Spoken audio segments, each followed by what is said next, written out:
ভারত সরকারের কৃষি ও কৃষক কল্যাণ মন্ত্রকের সহায়তায় আজ 23শে ডিসেম্বর জাতীয় কৃষক দিবস। দেশের আর্থসামাজিক কাঠামোতে কৃষকদের অমূল্য অবদানকে স্বীকৃতি দিতে এই দিনটিকে কৃষক দিবস হিসেবে পালন করা হয়ে থাকে। দিনটি দেশের প্রাক্তন প্রধানমন্ত্রী চৌধুরী চরণ সিংয়ের জন্মদিন। অত্যন্ত সাধারণ কৃষক পরিবারের সন্তান থেকে তিনি দেশের প্রধানমন্ত্রীর পদ অলঙ্কৃত করেছিলেন এবং সারা জীবন কৃষকের কল্যাণে কাজ করে গিয়েছিলেন। তিনি 1978 সালে কিষাণ ট্রাস্ট প্রতিষ্ঠা করেন। দেশের কৃষি ও কৃষকের প্রতি তার অনন্য অবদানের স্বীকৃতি স্বরূপ তার জন্মদিনটিকে জাতীয় কৃষক দিবস হিসেবে পালন করা হচ্ছে। আজকের এই মহান দিনটিতে আমরা ভারতীয় কৃষি ও কৃষিতে যে সমস্ত নতুন দিগন্তের উন্মোচন ঘটে চলেছে সেই নিয়ে আলোচনা করব। আর এই আলোচনার জন্য আজ আমাদের সঙ্গে রয়েছেন ডক্টর দেবাশিস সরকার, অধ্যাপক, পল্লী শিক্ষা ভবন, বিশ্বভারতী। দেবাশিস বাবু, আপনাকে আমাদের এই আসরে স্বাগত জানাই। নমস্কার। দেবাশিস বাবু, এই মুহূর্তে গোটা পৃথিবীর কৃষিতে যে সমস্যাগুলো দেখা যাচ্ছে, ভারতীয় কৃষিও কিন্তু সেই একই সমস্যার সম্মুখীন। ক্রমশ কৃষি জমি কমে যাচ্ছে, উৎপাদন খরচ বেড়ে যাচ্ছে, জলের সংকট ইত্যাদি। পাশাপাশি খাদ্যের প্রয়োজন কিন্তু প্রত্যেক দিন বাড়ছে, কারণ মানুষের সংখ্যা বাড়ছে। কিন্তু এই সমস্যাগুলোর সমাধানে ভারতীয় কৃষি প্রতি মুহূর্তে গবেষণা করে চলেছে, আর এই গবেষণার মাধ্যমেই ভারতীয় কৃষি এগিয়ে চলেছে।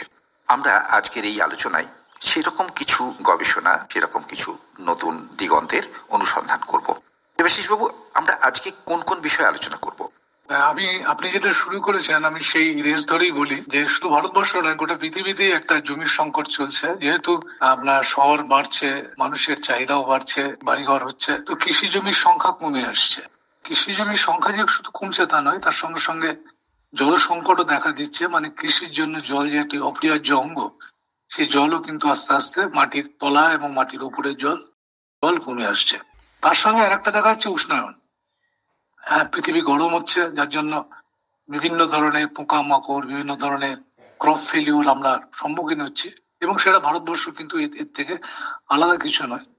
তো এইসব জায়গা থেকে মুক্তি পাওয়ার জন্য, এবং যেহেতু খাদ্যের আমাদের সবসময় দরকার, মানে খাদ্য ছাড়া তো আমরা বাঁচতে পারবো না, তার জন্য বিভিন্ন ধরনের প্রযুক্তি, একদম নিত্য নতুন প্রযুক্তি, আধুনিক প্রযুক্তির উদ্ভাবন ঘটেছে, এবং যা খুবই সাকসেসফুল, খুবই সুন্দরভাবে শুধু ভারতবর্ষ নয়, পৃথিবীর নানা দেশে এটি এখন ব্যবহৃত হচ্ছে।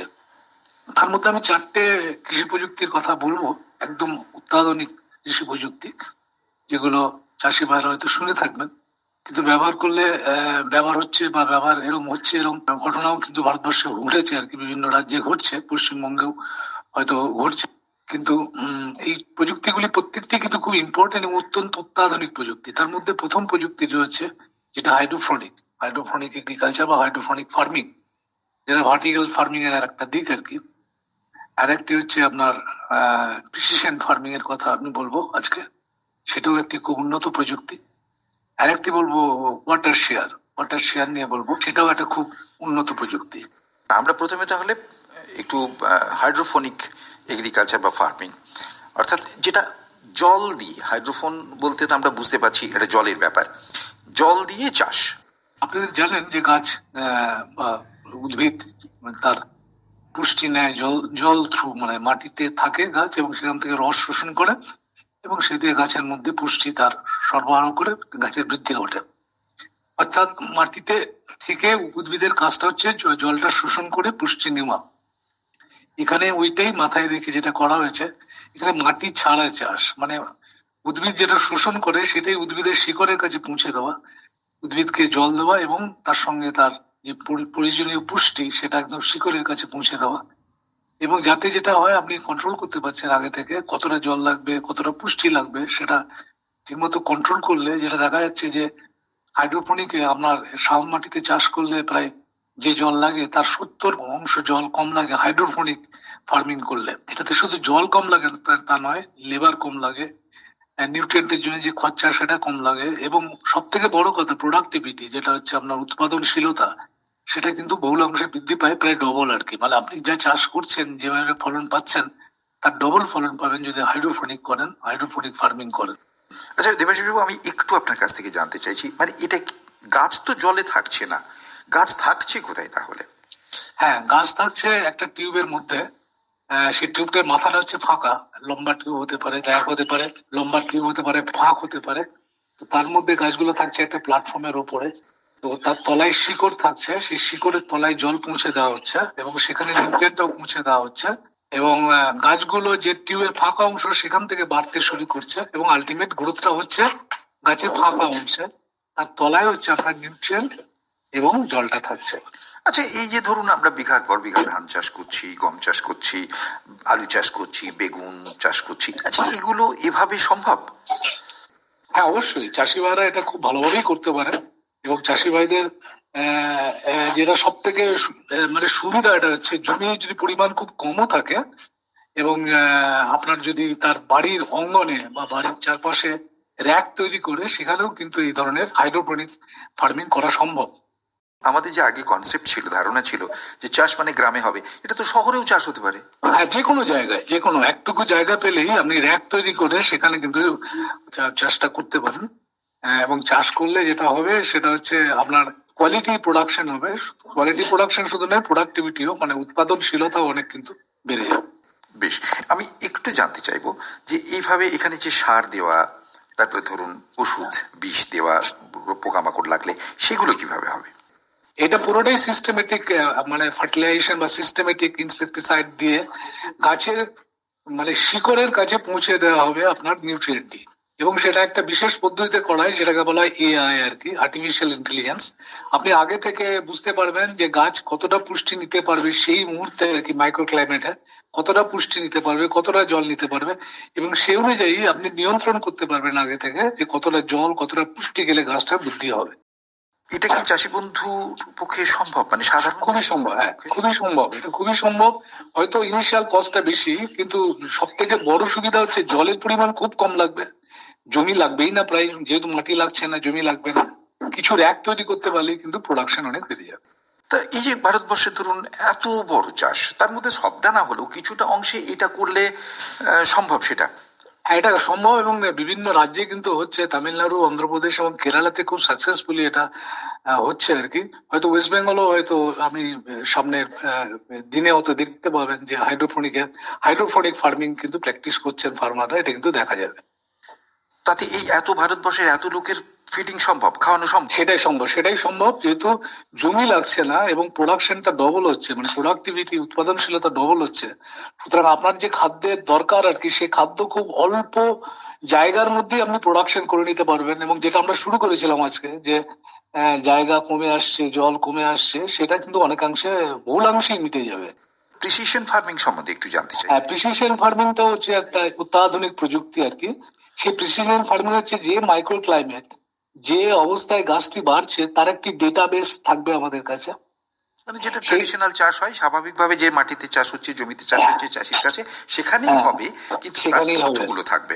তার তথ্যগুলো থাকবে এবং তথ্যগুলো বিশ্লেষণ করে সেই মুহূর্তে সেই মাইক্রো ক্লাইমেটে কতটা জল দরকার, কতটা পুষ্টি দরকার, গাছের বৃদ্ধি কিরকম হবে, সেই অনুযায়ী কিন্তু আপনি আগে থেকে ইন অ্যাডভান্স ডিসিশনটা নিতে পারবেন। এটা হচ্ছে প্রিসিশন ফার্মিং। এবং এটার জন্য অ্যাপও তৈরি হয়েছে, আইসিএআর, যেটা আমাদের Indian council of agricultural research, ভারতীয় কৃষি অনুসন্ধান পরিষদ, তারা কিন্তু এর জন্য অ্যাপও তৈরি করেছে।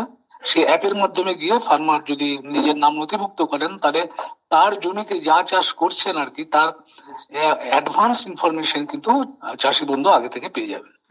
কিন্তু তাকেও তো কিছু তথ্য দিতে হবে ওই অ্যাপে।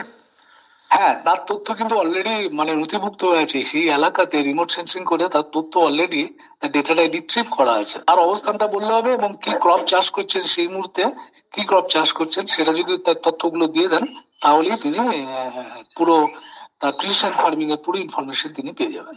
আচ্ছা, মানে তিনি যখন চাষ করতে যাচ্ছেন তখন তিনি বলবেন, ওখানে ওই অ্যাপের ভেতরে ইনফরমেশন দেবেন যে আমি অমুক এলাকার চাষি এবং আমি এই চাষ করতে যাচ্ছি। হ্যাঁ হ্যাঁ হ্যাঁ, আচ্ছা, অমুক এলাকার চাষিও বলতে হবে না আপনার, মানে গুগল পজিশন সিস্টেম দিয়ে যখন উনি অ্যাপটা অন করবেন, তখন এই পজিশনটা ধরে নেবে, উনি কোন জায়গায় চাষি সেটা ধরে নেবে আর কি। আচ্ছা, পজিশন সিস্টেম দিয়ে কোথায়, শুধু তাকে লিখতে হবে তিনি কি ক্রপ চাষ করতে চলেছেন আর কি। তাহলে তাকে ইনফরমেশনটা দেওয়া হবে টাইম টু টাইম, সেই সময়ের ইনফরমেশন। সেই সময়ের ইনফরমেশন গুলি কন্টিনিউয়াস ইনফরমেশন গুলো পেতে থাকবেন। অর্থাৎ উনি হয়তো ইনি অ্যাডভান্স ডিসিশন নিতে পারছেন না, অন্যান্য চাষিরা যা করছে সেটাই করছেন, তিনি অ্যাডভান্স উনি ডিসিশনটা পাবেন সেই মুহূর্তে তার কি করা দরকার, সেই চাষের ক্ষেত্রে কি করা দরকার, এটাকে বলা হচ্ছে প্রিসিশন ফার্মিং। এবার ধরুন একজন চাষি বন্ধু ধান লাগিয়েছেন, তিনি এক মাস পরে তার যে ধানের কন্ডিশন, সেখানে তিনি কি সার দেবেন না দেবেন সেটা তিনি কি করে বুঝবেন? এক মাস পরে নয়, day to day, time to time, এক মাস পরে নয়, অ্যাডভান্স নয়, কিন্তু টাইম টু টাইম তিনি ইনফরমেশন পাবেন সেই মুহূর্তে তার কি করা দরকার, আচ্ছা, সব ইনফরমেশন তার কাছে চলে আসবে। ও তার মানে ধান দার বাড়ছে, তিনিও ইনফরমেশন পাচ্ছেন। তিনিও ইনফরমেশন পাচ্ছেন সেই মুহূর্তে। যদি ধানে পোকা লেগে থাকে, যেহেতু গ্লোবাল পজিশনিং সিস্টেমের সঙ্গে তার পুরো ক্রপ ফিল্ডটা জুড়ে আছে, তো সঙ্গে সঙ্গে তিনি ইনফরমেশন পাবেন যে তার ধানে কোথায় কোথায় পোকা লেগেছে, আদৌ পোকা লেগেছে কিনা, সেই মুহূর্তে ওষুধ দেওয়া দরকার কিনা, তার পুষ্টির কোনো সমস্যা হচ্ছে কিনা, পুষ্টি দেওয়া দরকার কিনা, জল দেওয়া দরকার কিনা, সবটাই উনি পেয়ে যাবেন। শুধুমাত্র ওই অ্যাপটা ডাউনলোড করলেই?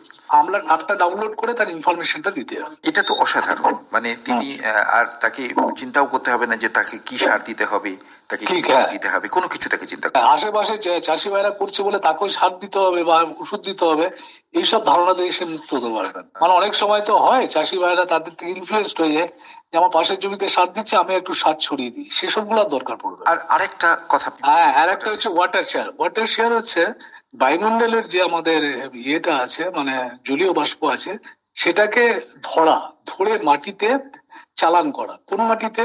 যে মাটি একদম রুক্ষ, যে মাটিতে কোনো জলের সোর্স নেই, কোনো পুকুর নেই, নালা নেই, নদী নেই, সমুদ্র নেই, সেখানে আমি জল কোত্থেকে পাবো? এই একটা এমন একটা ডিভাইস, যে ডিভাইস দিয়ে আমাদের বায়ুমণ্ডলে যে জলীয় বাষ্প আছে, সেই জলীয় বাষ্পকে মাটির মধ্যে চালান করে দেওয়া যাবে। এবং সুবিধা হচ্ছে এক একটা শেয়ার থেকে আপনি কয়েক ঘন্টার মধ্যে 11 গ্যালন করে জল পাবেন, 11 গ্যালন করে জল পাবেন। এবং বুঝতে পারছেন ওই জল দিয়ে সে চাষও করতে পারবেন, প্লাস নিজের পানীয় জল হিসেবে সেই জলটাকে ব্যবহার করতে পারবেন। তার তো একাধিক যন্ত্র লাগবে। হ্যাঁ, এক কাঠা জমিতে একটা করে যন্ত্র লাগবে, তাতে 11 গ্যালন করে জল পাবেন। মানে 11 গ্যালন জল ঘন্টায় যদি পান, সেখানে আপনি হিসাব করে নিতে হবে আপনি কি ক্রপ লাগাচ্ছেন, কতটা জল লাগবে, তার ওয়াটার কনজাম্পটিভ ইউজ কতটা, সেটা হিসাব করে নিয়ে আপনাকে সেই অনুযায়ী যন্ত্রটি ঠিক করে নিতে হবে যে কটা যন্ত্র লাগাবে, দুটো না তিনটে না চারটে। এই যন্ত্র কি কিনতে পাওয়া যাবে? যন্ত্র কিনতে পাওয়া যাবে। তখন এখন সুবিধা যেটা করা হচ্ছে সেটা হচ্ছে একটা ফার্মার লেন্ডিং ক্লাব তৈরি করেছে, সেখান থেকে লেন নিতে পারবেন উনি, ওনাকে ভাড়া দিতে হবে না, লেন নিতে পারবেন। শুধুমাত্র ধার দেবেন এবং পয়সা না শুধু ধার দেবে, পয়সা না দিয়ে। যন্ত্রটা খুব সহজ যন্ত্র, এরকম হাতের মধ্যে পাম্প করলেই জলটা আপনার জমির মধ্যে 5 মিটারের মধ্যে গিয়ে জলটা জমা হবে, প্রতি ঘন্টায় 11 গ্যালন করে জল পাবে। বর্ষাকালে অনেক সময় যেটা হয় যে বর্ষাকালে প্রথম দিকে বৃষ্টি আসছে না, কিন্তু বর্ষাকালে ময়েশ্চারটা তো প্রচুর থাকে বাতাসে, প্রচুর কষ্ট থাকে, সেই জলটাকে ধরে নিতে পারবেন। হ্যাঁ, জল ধরে নিতে পারবেন। আর যেহেতু আমি রুক্ষ জমির কথা বললাম, সেখানে তো সয়েল ইরোশন অত্যন্ত বেশি হয়, জল ধরে রাখার কোনো ব্যবস্থা নেই, যেহেতু কোনো পুকুর নেই, খাল নেই, সুতরাং তার জলের কোনো মানে যে আপনি বৃষ্টির জলের কথা বললেন, সেটা ধরে রাখার কোনো ব্যবস্থা নেই। এটা হচ্ছে আপনি জলটাকে ধরে রাখছেন মাটির নিচে। এটা ভারতবর্ষে হচ্ছে, আমি যে রাজ্যগুলোর কথা বললাম সেই রাজ্যগুলোতে অলরেডি কিন্তু এগুলি প্র্যাকটিস হচ্ছে এবং খুব সাকসেসফুলি এগুলি প্র্যাকটিস হচ্ছে। আমরা আশা করব ভবিষ্যতে আমাদের পশ্চিমবঙ্গেও এটা হবে এবং গোটা ভারতবর্ষের বিভিন্ন প্রান্তেই যেখানে জলের সংকট বেশি বা যে সময়ে জলের সংকট বেশি, সেই সময় এই যন্ত্রগুলি কাজে লাগিয়ে আমরা চাষ করতে পারবো। এবং যে প্রযুক্তির কথা আপনি বললেন, সেই প্রযুক্তিগুলো ভবিষ্যতে চাষি বন্ধুরা ব্যবহার করবেন, এই আশা রেখে দেবাশিস বাবু, আপনাকে অনেক অনেক ধন্যবাদ জানিয়ে এই পর্যায়ের অনুষ্ঠান এখানেই শেষ করছি।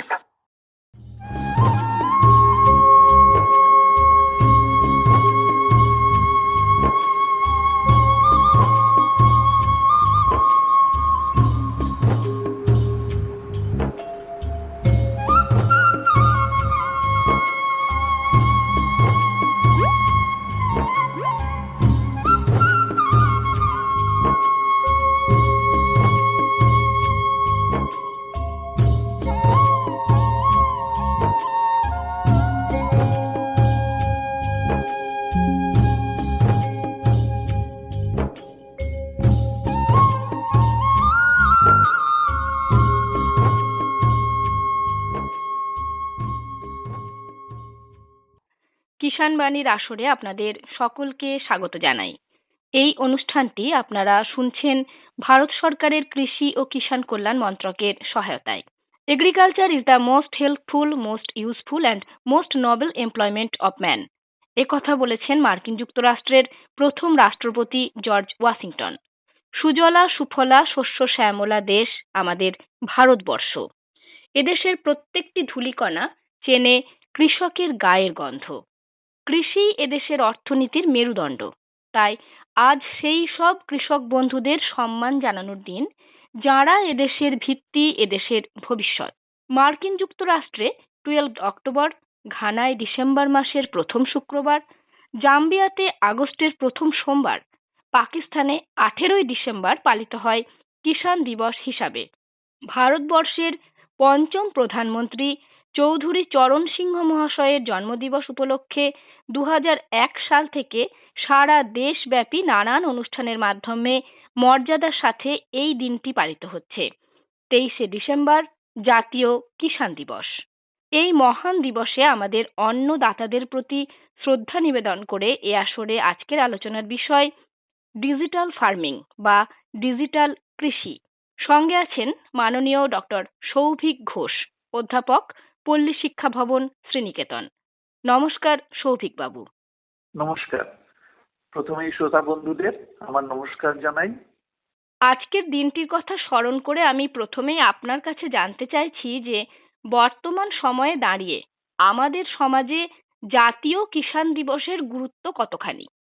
প্রথমেই আমি এটা বলতে চাই, আজকে আমাদের যে কৃষক ভাই বোনেরা আছেন তার প্রতি আমাদের সসম্মানে তাদের যে অবদান সেটা সত্যি করেই অবিশ্বাস্য। ভারতবর্ষ কৃষি প্রধান দেশ এবং ভারতবর্ষ বিশ্বের মধ্যে এখন দ্বিতীয় স্থানাধিকারী। যখন আমরা দেখব যে খাদ্যশস্যের কত উৎপাদন হয়েছে সেই অনুসারে বিভিন্ন যে খাদ্যশস্য ছাড়াও যেমন আমরা দেখতে চাই যে ফলের চাষ, সবজির চাষ, এগুলোতেও কিন্তু ভারতবর্ষ এখন প্রথম স্থানে আসীন। এবং এই যে আমাদের ধানের যে উৎপাদন বা গমের উৎপাদন, এগুলোতে দ্বিতীয় স্থানে ভারতবর্ষ এখন সারা বিশ্বের মধ্যে। যদি একটু তথ্য দিয়ে বলতে হয় তাহলে আমি বলতে পারি যে 1950-51-তে ভারতবর্ষের স্বাধীনতার পর থেকে আজ অবধি যদি আমরা দেখি তাহলে কৃষক ভাই বোনেদের অক্লান্ত পরিশ্রমের মাধ্যমে প্রায় 6 গুণ আমাদের যে খাদ্যশস্য তার উৎপাদন বেড়েছে। আমাদের যে উদ্যান জাতীয় ফসল তার উৎপাদন বেড়েছে প্রায় 11 গুণ। মাছ চাষ যে হচ্ছে, মাছের যে উৎপাদন সেটা প্রায় 18 গুণ বেড়েছে। দুধের উৎপাদন 10 গুণ বেড়েছে এবং যে ডিম, সেই ডিমের উৎপাদন প্রায় 53 গুণ বেড়েছে। এবং শুধুমাত্র যে খাদ্যশস্য তাই নয়, আমি যেমন বললাম শাকসবজি, ফলমূল সবইতেই একটা সর্বসাকুল্যে ভারতবর্ষের স্থান বিশ্বে এখন প্রথম 5টি দেশের মধ্যে রয়েছে। তো এই যে ভারতবর্ষকে এই জায়গায় নিয়ে আসার জন্য আমাদের কৃষক ভাই বোনেরা অক্লান্ত পরিশ্রম করেছেন, তাদের আজকের দিন, তাদেরকে আমরা সম্মান জানাই। একদম তাই। এই যে ভারতবর্ষ আজ খাদ্যে স্বনির্ভর, নিজের চাহিদা পূরণ করেও আজ ভারতবর্ষ বিদেশে খাদ্য রপ্তানি করতে সক্ষম, এর পুরো যে গুরুত্বপূর্ণ ভূমিকা, তার একদম প্রধান জায়গায় যারা দাঁড়িয়ে আছেন তারা হচ্ছেন সেই কৃষক বন্ধুরা। তাই আজ তাদের সম্মান জানানোর দিন। এবারে যেটা জানতে চাইছি সেটা হচ্ছে যে সময় অনেকটা এগিয়ে গেছে। আজ জীবনের সর্বক্ষেত্রে আমরা দেখতে পাচ্ছি ডিজিটালাইজেশন। টাকার লেনদেন হোক বা জিনিসপত্র কেনাকাটা, সর্বত্র আজ ডিজিটাল। ঠিক এই জায়গায় দাঁড়িয়ে জিজ্ঞাসা করছি যে কৃষিতে ডিজিটালাইজেশন কতখানি সম্ভব? খুবই গুরুত্বপূর্ণ এই বিষয়টি। তার কারণ হচ্ছে যে আমাদের যদি দেখি সমগ্র বিশ্বে এবং ভারতবর্ষেও যে কৃষি একটা বিবর্তনের মধ্যে দিয়ে আমাদের গেছেন, যেটা আমি বললাম যে প্রথমে আমরা যদি দেখি তখন আমরা বলতাম কৃষি 1.0। এখন যদি বলতে চাই প্রথম পর্যায়ের যে কৃষি, সেখানে শুধুমাত্র যে আমরা যেটাকে বলি যে লাঙল দিয়ে জমি চাষ করে যেমন কৃষি কার্য করা হতো, সেখান থেকে আমরা উন্নতি করেছি। সেখানে কৃষি যন্ত্রপাতি কিভাবে ব্যবহার করা হবে সেই বিষয়ে আলোকপাত করা হয়েছে, সেই বিষয়ে আমরা পরিণতি পেয়েছি। সেটা হচ্ছে কৃষি 2.0। আবার কৃষি 3.0 গুরুত্ব দিয়েছে যে কিভাবে অটোমেটিক মেকানাইজেশন, স্বয়ংক্রিয় যন্ত্রপাতি দিয়ে চাষবাসের ব্যবস্থা। এবং আমরা বর্তমান যুগে যে রয়েছি সেটা হচ্ছে কৃষি 4.0। সেখানে শুধুমাত্র যন্ত্রপাতি ব্যবহার নয়, যন্ত্রপাতি ব্যবহারের সঙ্গে সঙ্গে আর্টিফিশিয়াল ইন্টেলিজেন্স কৃত্রিম বুদ্ধির কিভাবে প্রয়োগ করা যাবে সে বিষয়ে আমরা সচেষ্ট হতে শুরু করেছি। এবং আমি এটা জানাতে চাই যে আমরা এই কৃষি 4.0 থেকে আমরা কৃষি 5.0 দিকে এগিয়ে চলেছি। এবং এটা আমাদের আরেকটা বিবর্তন, যেখানে আমরা শুধুমাত্র কৃত্রিম বুদ্ধি নয়, মানুষেরও যে বুদ্ধি তার সংমিশ্রণে কৃষিকে আমরা এগিয়ে নিয়ে যেতে চাইছি। সুতরাং আমি বোধহয় বোঝাতে পারলাম যে কৃষিতে ডিজিটাইজেশন এখন কিন্তু অপরিহার্য হতে শুরু করেছে। কৃষিতে ডিজিটাইজেশন মানে আমি বলতে চাইছি যে তথ্য এবং প্রযুক্তি, এবং তথ্য প্রযুক্তি যেমন আমরা আমাদের ক্ষেত্রে যেমন এখন আমরা মোবাইল ফোন ছাড়া কিছুতেই চলতে পারি না, তো মোবাইল ফোনের প্রয়োগ যেমন আমাদের কাছে একটা অপরিহার্য হয়ে গেছে, সেটা আগামী দিনে কৃষিকার্যকে বিশ্বের যে জায়গা সেই জায়গাতে নিয়ে যেতে গেলে বিশ্বের যে প্রয়োজন, বিশ্বের খাদ্যশস্যের যে প্রয়োজন সেই উৎপাদন করতে গেলে আমাদের এই কৃত্রিম বুদ্ধি বা আর্টিফিশিয়াল ইন্টেলিজেন্সের সহায়তা এবং ডিজিটাইজেশন সহায়তা নিতে হবে। অর্থাৎ এই মুহূর্তে আমরা খুব গুরুত্বপূর্ণ একটা জায়গায় দাঁড়িয়ে আছি, যেখানে আমরা প্রতি পদে বুঝতে পারছি যে আগামীর কৃষি সম্পূর্ণভাবে ডিজিটাল কৃষি হতেই পারে, এবং তার জন্য আজ থেকেই শুরু করতে হবে এই ডিজিটাইজেশনের প্রক্রিয়া। তো জানতে চাইছি যে এই যে ডিজিটাল ফার্মিং বা ডিজিটাল কৃষি, এটি বলতে ঠিক আমরা কি বুঝবো? হ্যাঁ, আমি একটু বুঝিয়ে বলার চেষ্টা করি। মানে আমরা যখন কৃষিকাজ বুঝি তখন কৃষিকার্যের যেমন আমরা যখন ফসল লাগাই, ফসল লাগানোর আগে মাটিতে আমরা চাষ দিই, তারপরে আমরা সেখানে বীজ রোপণ করি এবং আমরা ফসল যে আমাদের কৃষক ভাই বোনেরা লাগান। তো আমাদের এই যে প্রথম থেকেই যে এই মানে বীজের যোগান এবং জমিতে চাষ দেওয়া, ফসল লাগানো, এই প্রতিটা বিষয়ে আমাদেরকে ডিজিটাইজেশন কিভাবে হবে সেটা একটা আমি বোঝানোর চেষ্টা করছি এইভাবে যে আমাদের যে মাটিতে কতখানি আমাকে চাষ দিতে হবে, তার আর্দ্রতা কতখানি আছে, সেখানে কিছু সেন্সর লাগানো থাকবে এবং সেখানে কিছু আমাদের কাছে ডেটা বা আমাদের কাছে তথ্য উঠে আসবে এবং তারা সেই তথ্যের উপর ভিত্তি করে আমরা সেই চাষটি দেবো। কেন সব মাটি সমান নয়, কিছু মাটি হচ্ছে যেটাকে আমরা বলি যেমন কিছু উর্বর মাটি আছে, কিছু বালি মাটি আছে, তো প্রত্যেকের যে জল ধারণ করার ক্ষমতা কিন্তু আলাদা আলাদা। তাহলে আমাদের এই চাষ দেওয়ার সময় থেকেই কিন্তু আমরা মাটির আর্দ্রতা কতখানি, মাটির মধ্যে যে তার পুষ্টি সেটা কতখানি, সেগুলো আমরা সেন্সরের মাধ্যমে সেই তথ্যগুলো আমরা পাবো এবং তার ভিত্তিতে আমরা নির্ধারণ করবো যে কিভাবে আমরা চাষ দেব। এটা হচ্ছে প্রাথমিক ব্যাপার। তারপরে যখন আমরা ফসল লাগালাম, এবার ফসল লাগানোর পরে আমাদেরকে কি করতে হয়, ফসলের রক্ষণাবেক্ষণ করতে হয়। তার মধ্যে সব থেকে যেটা আমাদের গুরুত্বপূর্ণ কৃষক ভাই বোনেদের জন্য যে রোগ পোকা থেকে মুক্তি রাখা, ফসলকে সুন্দরভাবে বেড়ে উঠতে সাহায্য করা। হ্যাঁ, সেখানে আমাদের ড্রোন, এখন যেমন আমরা দেখতে পাই একটা নতুন মানে ডিজিটাল ডিভাইস বা মানে আমাদের ডিজিটাল যন্ত্র হয়েছে, সেটা হচ্ছে ড্রোন। সেই ড্রোনের মাধ্যমে বিভিন্ন ছবির মাধ্যমে বোঝা যায় যে ফসলের কি কি রোগ পোকার সমস্যা হয়েছে এবং কোথায় হয়েছে। ঠিক সেই জায়গাতেই সেই তথ্য নির্ভর করে আবার ড্রোন দিয়েই আমরা ওপর থেকে কীটনাশকের প্রয়োগ করতে পারি। সুতরাং ফসলের রক্ষণাবেক্ষণের জন্য সেখানে ড্রোনের ব্যবস্থা করতে পারি। তারপরে আমরা যে ড্রিপ সিস্টেমে বা স্প্রিংলার সিস্টেমে যে জলসেচনের ব্যবস্থা আছে, সেখানেও কিন্তু ওই সেন্সর দিয়ে আমরা এখন ইংরেজিতে বলছি ইন্টারনেট অফ থিংস, মানে নেটওয়ার্কের মাধ্যমে জানা যাবে যে ওখানে জলের প্রয়োজন কতখানি এবং কোথায় কোথায় আমাকে জল দিতে হবে এবং সেই অনুসারে আমার ড্রিপ যে ইরিগেশন সিস্টেম সেগুলো চালু হবে। তো এই যে বিভিন্ন এই জিনিসগুলো বোঝানোর চেষ্টা করলাম। এবং সর্বোপরি আমাদের কৃষি হচ্ছে জলবায়ু নির্ভর। তো আমাদের জলবায়ুর যে পরিবর্তন হচ্ছে বা আমাদের যে মানে ওয়েদার ফোরকাস্ট যেটা বলি, সেটাও কিন্তু এই ডিজিটাল পদ্ধতিতে এবং যে স্যাটেলাইটের দ্বারা আমরা জানতে পারবো যে কোথায় কি ধরনের ওয়েদার এবং কি ধরনের ওয়েদার হতে চলেছে আগামী দিনে। সেই অনুযায়ী আমাদের কৃষক ভাই বোনেরা ব্যবস্থা নিতে পারবেন বা কখন ব্যবহার করবেন আমাদের রাসায়নিক সার বলুন বা আমাদের রোগ পোকা দমন করার জন্য যে কীটনাশক বলুন, জলসেচন বলুন, সমস্ত এগুলো তথ্য নির্ভর কৃষি হতে চলেছে, যেটাকে আমরা এখন প্রিসিশন ফার্মিং বা স্মার্ট ফার্মিংও বলছি আর কি। খুব সুন্দরভাবে আমরা বুঝতে পারলাম, এবং আমরা এটাও বুঝতে পারলাম যে একদম মাটি তৈরি থেকে শুরু করে ফসলের রক্ষণাবেক্ষণ পর্যন্ত, ফসলের ঘরে তোলা পর্যন্ত সবটাই কিন্তু ডিজিটাইজেশনের মাধ্যমেই সম্ভব, যদি আমরা সেটির সঠিকভাবে প্রয়োগ করতে পারি। অর্থাৎ আমরা এক কথায় বলতে পারি যে কৃষির কোন কোন ক্ষেত্রে নয়, কৃষির সমস্ত ক্ষেত্রেই ডিজিটাইজেশন সম্ভব এই মুহূর্তে দাঁড়িয়ে। এবারে আমরা জানতে চাইছি যে এই ডিজিটাল কৃষির আওতায় কোন কোন বিষয়গুলি অন্তর্ভুক্ত?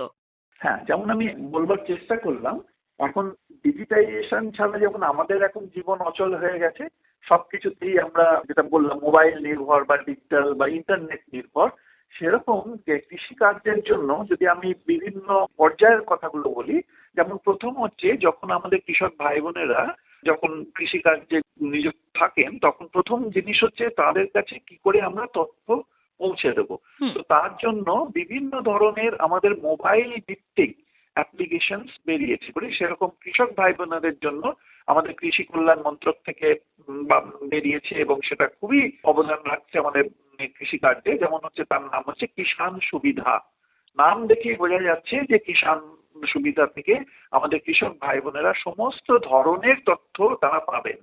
এটা যেমন সরকারি তরফ থেকে, সেরকম বেসরকারি ক্ষেত্রেও যেমন এরকম ধরনের অ্যাপ্লিকেশন মোবাইলে আমরা ডাউনলোড করে নিয়ে সেখান থেকে সমস্ত তথ্য পেতে পারি, যেমন ইফকো কিষাণ বা এগ্রিকালচারাল অ্যাপ। তো এই অ্যাপ্লিকেশন গুলো যদি আমরা মোবাইলে আমাদের রাখি বা আমাদের কৃষক ভাই বোনেরা রাখেন, তাহলে সমস্ত তথ্য পাবেন। এবারে আমাদের কি হয়, ফসল আমরা যখন কেটে ফেললাম এবং আমাদের যখন এবারে বাজারে যেতে হবে, সেই কৃষক ভাই বোনেদের যাদের এটা যেটা আয়কে নির্ধারণ করবে, তার জন্য ভারতবর্ষের কৃষি কল্যাণ মন্ত্রক থেকে যে জাতীয় কৃষি বাজার, সেটা হচ্ছে ইলেকট্রনিক পদ্ধতিতে, সেটাকে ইংরেজিতে ই-ন্যাম বলি আমরা, ইলেকট্রনিক ন্যাশনাল এগ্রিকালচার মার্কেট। সেই ই-ন্যাম অ্যাপের মাধ্যমে আবার আমি সমস্ত তথ্য পাবো যে কোন জায়গায় কিভাবে কোন বাজারে গেলে আমি কি দাম পাবো আমার ফসলের। এছাড়াও বেসরকারি তরফে রয়েছে এগ্রি বাজার অ্যাপ্লিকেশন, ডি হাট বলে একটা অ্যাপ্লিকেশন এখন খুব উপকার আমাদের কৃষক ভাই বোনদের দিচ্ছেন। তো এটা হচ্ছে আমার ফসলকে আমি কিভাবে বিক্রি করব সেই বিষয়ে। আর একটি বিষয় কৃষক ভাই বোনেরা আশা করে থাকেন যে তাদের কিভাবে আর্থিক সুবিধা পাবেন, এবং আমাদের ভারতবর্ষের কৃষি কল্যাণ মন্ত্রক যেটা শুরু করেছেন যে কেসিসি, কিষাণ ক্রেডিট কার্ড বা প্রধানমন্ত্রী ফসল বীমা যোজনা, এটার সুবিধা বাড়িতে বসেই কৃষক ভাই বোনেরা এই মোবাইল অ্যাপের মাধ্যমে পাবেন। সুতরাং আমি কিছু কিছু তথ্য কিছু উদাহরণের মাধ্যমে বোঝানোর চেষ্টা করলাম যে কৃষিকার্যের ডিজিটাইজেশন শুধুমাত্র কৃষিকার্যের তথ্য সরবরাহ করবে তাই নয়, কৃষক যখন আমার ফসল কাটা হয়ে গেল তখন কি করে সেটা বাজারে পৌঁছানো যাবে, কোন বাজারে পৌঁছানো যাবে, কিভাবে তার লাভদায়ক হবে, সেই বিষয়েও আমাদেরকে তথ্য নির্ভর করবে। এবং তাছাড়া আর্থিক সহায়তা আমরা কি করে পেতে পারি সেই বিষয়েও আমাদেরকে তথ্য সরবরাহ করবে।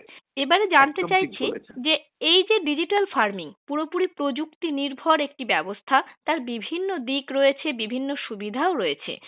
জানতে চাইছি যে কোন প্রযুক্তি এক্ষেত্রে ব্যবহার করা হচ্ছে। আমি বলি, আমরা যেটা বললাম যে আমাদের এখন কৃষি সারা বিশ্বে তথা ভারতবর্ষে কৃষি 4.0, যেটাকে আমি 4th জেনারেশন কৃষি বা চতুর্থ পর্যায়ের কৃষি হিসাবে আমরা বলে থাকছি, সেখান থেকে পঞ্চম পর্যায়ে কৃষি 5.0-তে যাওয়ার পথে, যেখানে আমি বললাম যে কৃত্রিম বুদ্ধি এবং মানুষের বুদ্ধি এই দুটো সংমিশ্রণে আমরা কৃষিকাজ করব, এবং সেটা করবার জন্য আমাদের বিভিন্ন জিনিসের এখানে প্রয়োজন হয়ে পড়ছে। সেটা হচ্ছে যে ইন্টারনেটের সুবিধে। এখন আমরা ইন্টারনেটের সুবিধে ছাড়া কিন্তু আমরা এই সেন্সর যে কথাগুলো বললাম, যেখান থেকে আমরা মাটির বিষয়ে কত আর্দ্রতা বা কতটা পুষ্টি আছে জানতে পারবো, এবং ধরুন যেটা আমি ওয়েদার বা জলবায়ুর যে তথ্য পাবো, সেখানেও যে সেন্সর বা স্যাটেলাইট ভিত্তিক যে আমরা তথ্য পাবো, সেগুলোর জন্য কিন্তু আমাদের ইন্টারনেটের পরিষেবা কিন্তু থাকতে হবে। এবং এই ইন্টারনেটের পরিষেবার দ্বারা সেই তথ্যগুলো যখন আমাদের কাছে একত্রিত হচ্ছে, তখন আমরা প্রচুর পরিমাণে ডেটা পাচ্ছি। ইংরেজিতে এটাকে বলা হচ্ছে বিগ ডেটা। এবার বিগ ডেটা প্রচুর যে তথ্য আমরা পাচ্ছি সেটাকে আমরা অ্যানালিসিস করছি। এই মেশিন বা আমাদের যে যন্ত্র এবং ডিজিটাল যে যন্ত্র, সেটা কিন্তু বিভিন্নভাবে সেটাকে অ্যানালিসিস করছে এবং করার পরে একটা সমীকরণ তৈরি করছে, যেটাকে আমরা বলছি আপনার মেশিন লার্নিং অ্যালগোরিদম, যেটা ইংরেজিতে বলছি, যে মেশিনের দ্বারা একটা সমীকরণ তৈরি হচ্ছে যে কি হলে কি হবে, এবং সেটা একটা ডিসিশন সাপোর্ট সিস্টেম কৃষক ভাই বোনদেরকে দিচ্ছি যে আপনার মাটিতে এই ধরনের পুষ্টি আছে, এই ধরনের আপনার আর্দ্রতা রয়েছে, আপনার এখানকার জলবায়ু এই ধরনের, সুতরাং এই ধরনের জলবায়ুকে নির্ভর করে মাটির আর্দ্রতা, মাটির পুষ্টি নির্ভর করে আপনি কি কি ফসল কোন কোন সময় করতে পারবেন এবং কিভাবে করতে পারবেন। তো এই যে ডিসিশন সাপোর্ট সিস্টেমটা, এটা পুরোপুরি আমরা ডিজিটাল এগ্রিকালচার বা ডিজিটাল কৃষির মাধ্যমেই এটা কিন্তু সম্ভব হচ্ছে। এবং এতে লক্ষ্যটা কি আমাদের বুঝবার দরকার, এটা যে আমি যে প্রথমেই বললাম, ভারতবর্ষ যদি বা দ্বিতীয় স্থানাধিকারী বিভিন্ন আমাদের আনাজ বা বিভিন্ন ফসল এবং শাকসবজি ফলমূল সেগুলোতে যেমন অধিকার করেছে, সেটা কিন্তু উৎপাদন ক্ষেত্রে অধিকার করেছে। উৎপাদকতার ক্ষেত্রে কিন্তু ভারতবর্ষকে এখনো এগোতে হবে। এবার উৎপাদকতা আমাদের বাড়বে কিভাবে? সেখানে তাহলে কি আমাদের কৃষিতে যে প্রয়োজনীয় জিনিসপত্র সেটা আমাদেরকে ঠিকভাবে ব্যবহার করতে হবে, যতটুকু প্রয়োজন ঠিক ততটুকু ব্যবহার করতে হবে। তার কারণ প্রত্যেকটা জিনিসের জন্য আমাদেরকে ইনভেস্টমেন্ট বা আমাদেরকে একটা অর্থ এখানে নিযুক্তি করতে হয়। একদম তো তাই। সেই ডিজিটাইজেশন সেই জিনিসটাকে আমাকে সাহায্য করছে যে সেটাকে আমি কত সুচারুভাবে আমি সেই কৃষিকার্যটা করতে পারবো, যাতে করে আমার যে ফসলের উৎপাদকতা সেটা বৃদ্ধি পাবে। জানতে চাইছি একটি নতুন বিষয়, এখনো সেভাবে সর্বত্র অ্যাপ্লিকেবল নয় এই বিষয়টি, তাই এই পদ্ধতির চ্যালেঞ্জগুলি ঠিক কি কি? হ্যাঁ, এটা কিন্তু খুবই গুরুত্বপূর্ণ এবং দেখা যায় যে মার্কিন যুক্তরাষ্ট্রের কৃষকের অ্যাভারেজ মানে গড়পড়তা হচ্ছে 1000 হেক্টর এরিয়া, আর আমাদের এখানে 1 হেক্টর এরিয়া। মানে বোঝাতে পারছি যে আমাদের কতখানি আমাদের কৃষক ভাই বোনেরা কত কম জমিতে তারা চাষবাস করেন। এবং আমি আপনাকে এটা বিশ্বের সঙ্গে ভারতবর্ষের একটা তুলনা করার চেষ্টা এই জন্য করবো এখানে, যে আমাদের বিশ্বে টোটাল 570 মিলিয়ন মানে প্রায় 57 কোটি এরকম ক্ষুদ্র চাষি বা ক্ষুদ্র কৃষক ভাই বোনেরা চাষ করছেন, এবং তার মধ্যে প্রায় 500 মিলিয়ন বা 50 কোটি আমাদের হচ্ছে এশিয়া উপমহাদেশে। এবং তার মধ্যে আমরা যদি দেখি 35% হচ্ছে চায়নাতে মানে চীনে, আর 24 থেকে 25% হচ্ছে ভারতবর্ষে। না, এবং ভারতবর্ষের যেই যে ক্ষুদ্র চাষি যারা রয়েছেন তাদের ক্ষেত্রে কিন্তু এটা মনে প্রশ্ন হতেই পারে যে তারা কিভাবে ডিজিটাল কৃষি সহায়তা নিতে পারবেন। তার কারণ এটা হচ্ছে আপনার অর্থ অধিক লাগবে, অনেক বেশি ডিভাইস বা যন্ত্রপাতি লাগবে এবং ইন্টারনেটের পরিষেবা লাগবে। আমরা কি সত্যি করেই তৈরি? হ্যাঁ, এই ব্যাপারে আমি শুধু একটা এখানে সমাধান দেওয়ার চেষ্টা করব যে আমরা ভারতবর্ষে 2003 সাল থেকে একটা উদ্যোগ নিয়েছি। আবার ভারতবর্ষের কৃষক এবং কৃষি কল্যাণ মন্ত্রক এই বিষয়ে এখন অত্যন্ত উদ্যোগী হয়েছেন। সেটা হচ্ছে যে ফার্মার প্রডিউসার অর্গানাইজেশন মানে কৃষক উৎপাদনকারী গোষ্ঠী, তাদের মাধ্যমে যে আমরা যে ফার্মার্স কোঅপারেটিভ বা ফার্মার্স বা কৃষক গোষ্ঠী আমরা করছি, তাদের মাধ্যমে এই ডিজিটাল ফার্মিংকে বা ডিজিটাল কৃষিকে আমরা সম্ভব করে কিন্তু তুলতে পারি। আমরা হয়তো একজন কৃষক ভাই বা বোনের পক্ষে এটা অসুবিধা, কিন্তু তারা সামগ্রিকভাবে সংগোষ্ঠী যখন হয়ে যাচ্ছেন তখন কিন্তু সেই গোষ্ঠীর কাছে একটা ডিভাইস কিনে সেখানে ব্যবহার করা কিন্তু অসম্ভব নয়। এবং আমি এখানে আরেকটা তথ্য দিতে চাই, এই যে ডিজিটাল ফার্মিং এখন অব্দি যে তথ্যভিত্তিক যে আমাদের কাছে রয়েছে ভারতবর্ষে, তাতে দেখা যাচ্ছে প্রায় 30% মানে 30% আমাদের ভারতবর্ষের কৃষক ভাই বোনেরা কোনো না কোনো ভাবে এই ডিজিটাল ফার্মিং এর সঙ্গে যুক্ত হয়ে আছেন। কিন্তু তো এবারে যেটা জানতে চাইছি সেটি হচ্ছে যে এই যে আমাদের আজকের আলোচনা পুরোপুরি তথ্য ভিত্তিক একটি আলোচনা এবং প্রযুক্তি নির্ভর আলোচনা, তাই এক্ষেত্রে কৃষকদের শিক্ষিত হওয়া, তাদের মানসিক বিকাশ কতখানি গুরুত্বপূর্ণ? খুবই গুরুত্বপূর্ণ। তার কারণ হচ্ছে যে এটা আবার একবার তথ্য দিয়ে বোঝানোর চেষ্টা করছি যে কেমন ভাবে আমাদের ভারতবর্ষের কৃষির বিবর্তন হচ্ছে এবং কত দ্রুত গতিতে হচ্ছে। দেখুন, আমি যে কৃষক গোষ্ঠীর কথা বললাম, এটা 2003 সালের থেকে যখন এটা শুরু হলো বা উদ্যোগটা নেওয়া শুরু হলো, 2003 থেকে 2019 আমাদের সমগ্র ভারতবর্ষে প্রায় 9000 মতো আমাদের কৃষক উৎপাদনকারী গোষ্ঠী তৈরি হয়েছিল। কিন্তু গত 4 বছরে মানে আমি যদি ধরি যে 19-এর পরে 20, 21, 22, 23 এবং 24 সেপ্টেম্বর মাস অব্দিও যদি আমার কাছে যে তথ্য মানে আমার জানা রয়েছে তার ভিত্তিতে আমি বলছি যে এই বাকি 4-5 বছরে প্রায় 36,000 আরো কৃষক উৎপাদনকারী গোষ্ঠী তৈরি হয়েছে এবং এখন বর্তমান প্রায় 44,460 মতো কৃষক উৎপাদনকারী গোষ্ঠী বা কৃষক গোষ্ঠী আছে, ফার্মার্স প্রডিউসার অর্গানাইজেশন। এবং এটা কিন্তু মিনিস্ট্রি অফ কর্পোরেট অ্যাফেয়ার্স এর তথ্য অনুযায়ী। তাহলে এদেরকে যদি আমরা ইনভলভ করি, এদের যদি সহায়তা নিই, তাহলে নিশ্চিতভাবে আমরা এই ডিজিটাল কৃষি করতে পারবো। না, প্রশ্ন হচ্ছে যে তাদের প্রশিক্ষণ কিভাবে আমরা দেব। এবং এ বিষয়ে আমি শ্রোতা বন্ধুদের দৃষ্টি আকর্ষণ করতে চাইবো যে ভারত সরকারের উদ্যোগে এখন আমাদের 5G ইন্টেলিজেন্ট ভিলেজ, আমি বোঝাতে পারছি হয়তো যে আমাদের 5G নেটওয়ার্ক যে চলে এসছে, তাহলে 5G ইন্টেলিজেন্ট ভিলেজ এই উদ্যোগ নেওয়া হয়েছে যে ভারতবর্ষের 10টা এরকম ভিলেজে, একদম সমস্ত ভিলেজে 5G নেটওয়ার্কের পরিষেবা থাকতে হবে। এবং 5G নেটওয়ার্কের পরিষেবার সুবিধা কি না, সেখানে ইন্টারনেট কিন্তু খুব দ্রুত, কেননা এই যে ডিজিটাল ডিভাইস গুলো চলবার জন্য আমাদের ইন্টারনেটটা খুব দ্রুত হতে হবে, এবং সেটা কিন্তু সম্ভব। আরেকটা আমি বলতে চাইবো যে প্রধানমন্ত্রী গ্রামীণ ডিজিটাল সাক্ষরতা অভিযান বলে একটি অভিযান শুরু হয়েছে, এবং সর্বশিক্ষা অভিযান ছিল, ঠিক সেইভাবে দেখুন এখন কিন্তু প্রধানমন্ত্রী গ্রামীণ ডিজিটাল সাক্ষরতা অভিযান। সুতরাং এর থেকে আমরা বুঝতে পারছি যে ভারত সরকার কতখানি সক্রিয়ভাবে এই ডিজিটাল কৃষিকে আগামী দিনে এগিয়ে নিয়ে যেতে চাইছে বা তার প্রয়োগ হতে চাইছেন। আমরা এটাও দেখলাম যে ডিজিটাল ফার্মিং অনেকখানি আজ প্রভাব ফেলছে ই ট্রেডিং এর ক্ষেত্রে। কৃষক বন্ধুরা আজ চাইলেই তাদের পণ্যের সঠিক দামও পেতে পারেন। এত কিছু সুবিধা তো রয়েছে। জানতে চাইছি, ভারতবর্ষের কোন অঞ্চল বর্তমানে এই ডিজিটাল ফার্মিং এর ব্যাপারে সব থেকে এগিয়ে আছে? হ্যাঁ, এই বিষয়ে আমি বলতে চাইবো যে হয়তো কোনো অঞ্চলকে হয়তো এই মুহূর্তে আমরা নির্ধারণ করতে পারছি না। তার কারণ আমি অবশ্যই বলবো যে এই উদ্যোগটা যেটা নেওয়া হয়েছে, এই উদ্যোগটা আমরা জানি যে 5G নেটওয়ার্ক হচ্ছে, এটা আমাদের রিসেন্টলি এসছে, এবং ইন্টারনেট কানেক্টিভিটি যেটা আমরা সার্বিকভাবে দেখতে পাই যদি, তাহলে আমরা দেখতে পাবো যে প্রায় 10 কোটি মতো ভারতবর্ষের মানুষ তার ইন্টারনেটের সুবিধা পাচ্ছেন, এবং যেটা আমাদের গ্রামীণ এরিয়াতে প্রায় 40 কোটি মানুষ, সেটা হচ্ছে প্রায় 40% বা 42%।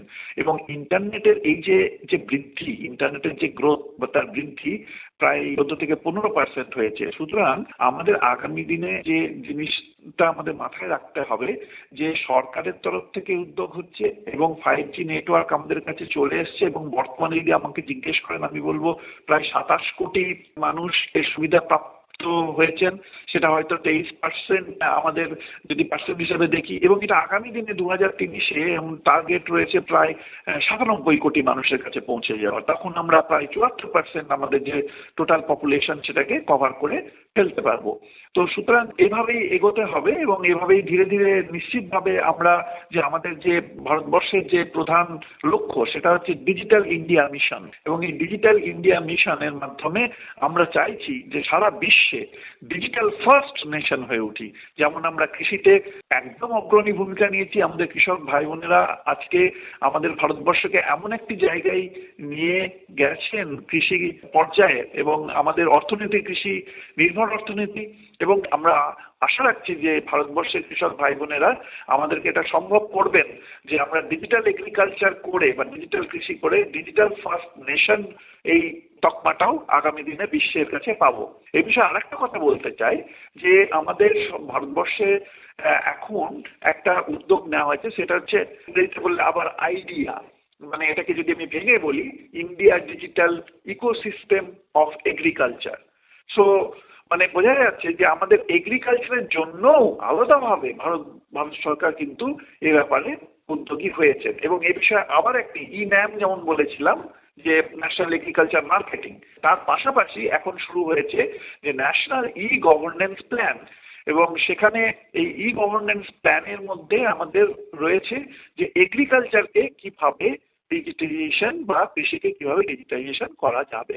আরেকটা জিনিস বলি, এই যে আপনি অঞ্চলের কথা বললেন, এটা খুব আমাদের উৎসাহ দেবে যে আমাদের ভারতবর্ষের প্রধানমন্ত্রী 2022-এ কিষাণ ড্রোন যাত্রা শুরু করেছেন। ড্রোনের কথা আমি বললাম, যেটা কিনা আমাদের ফসলের কি রোগ পোকা কোথায় কি হয়েছে সেটা যেমন নির্ধারণ করে দেবে, এবং কীটনাশককে আমরা প্রয়োগ করতে পারবো।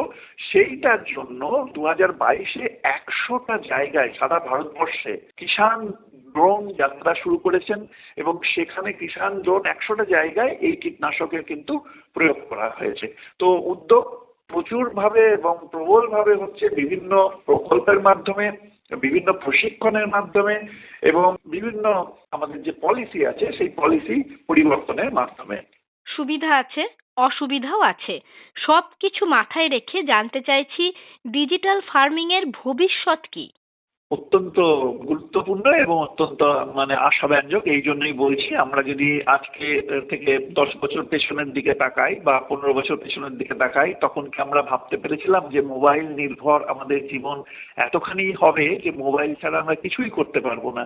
মোবাইলে কেনাকাটা করা, মোবাইলে টিকিট বুক করা, মোবাইল দিয়ে আমরা অর্থের লেনদেন করা, সমস্ত কিছু মোবাইলের উপরে নির্ভর করছে। আমরা কি কখনো ভাবতে পেরেছিলাম যে ড্রোন আমরা দেখতে পাবো? এরকম আমরা আকাশে উড়োজাহাজ দেখতাম যখন আমরা ছোটবেলায় ছিলাম। এখন আমরা দেখি যে ড্রোন, যে কোনো জায়গায় যদি কোনো কিছু মেলা হয়, কোনো এক্সিবিশন হয় বা কোনো কিছুতেই আমরা ড্রোনের প্রচুর ব্যবহার দেখছি এবং কৃষিতেও এই ড্রোনের ব্যবহার কিন্তু অনেক এগিয়ে গেছে। এবং আপনি জানেন হয়তো, খুবই উৎসাহ পাবেন যে ড্রোন দিদি বলে এরকম একটা আমাদের ভারত সরকারের তরফ থেকে, কৃষক কল্যাণ মন্ত্রকের তরফ থেকে শুরু হয়েছে যে ড্রোন দিদি পরিকল্পনা। সেখানে মহিলাদেরকেও যাতে স্বাক্ষর করে দেওয়া যায় এবং তারাই এই ড্রোনটাকে অপারেট করতে পারেন, সে ব্যাপারেও তারা কিন্তু উদ্যোগী হয়েছেন। সুতরাং যখন এত উদ্যোগ এবং আমাদের ভারতবর্ষের কৃষক ভাই বোনেরা আমাদেরকে বিশ্বের শিখরে নিয়ে গেছেন কৃষিতে, সুতরাং আগামী দিনে নিশ্চিতভাবে ডিজিটাল কৃষিতেও তারা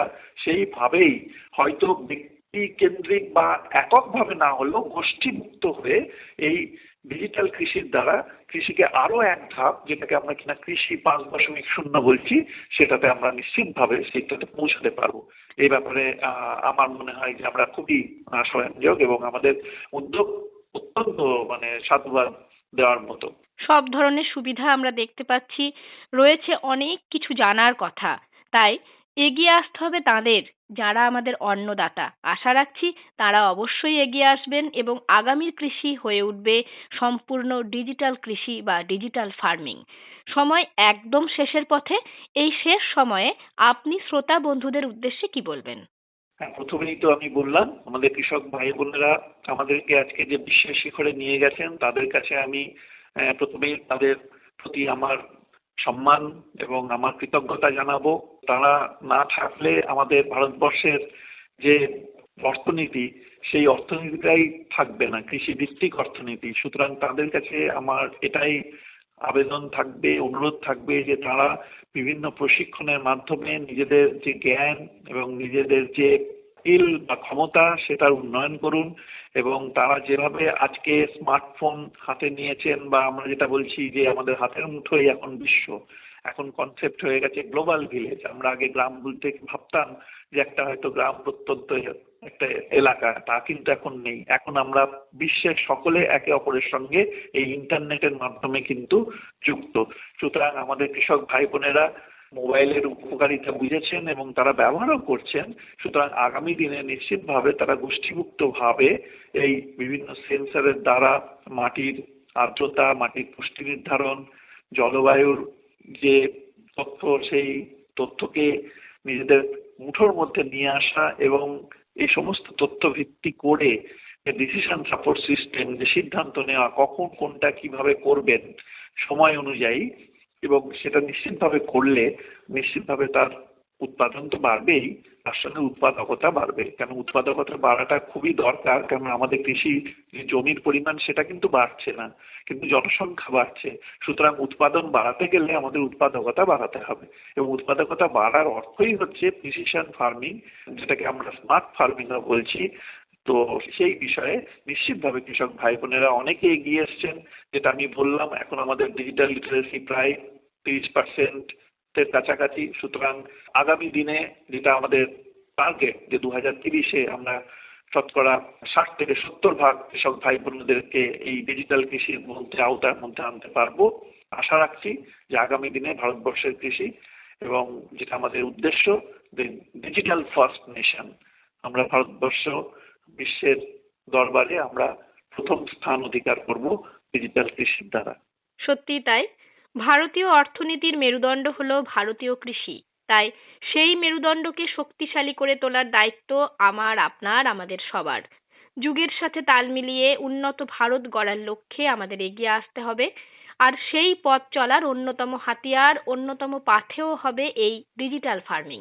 এতক্ষণ আমাদের সঙ্গে ছিলেন মাননীয় ডক্টর সৌভিক ঘোষ, অধ্যাপক, পল্লী শিক্ষা ভবন, শ্রীনিকেতন। অনেক ধন্যবাদ আপনাকে। আবারও প্রণাম জানাই আমাদের সেই অন্নদাতাদের, যারা রোদে পুড়ে জলে ভিজে উদাত্ত কণ্ঠে গেয়ে ওঠেন, আমরা চাষ করি আনন্দে, মাঠে মাঠে বেলা কাটে সকাল হতে সন্ধে।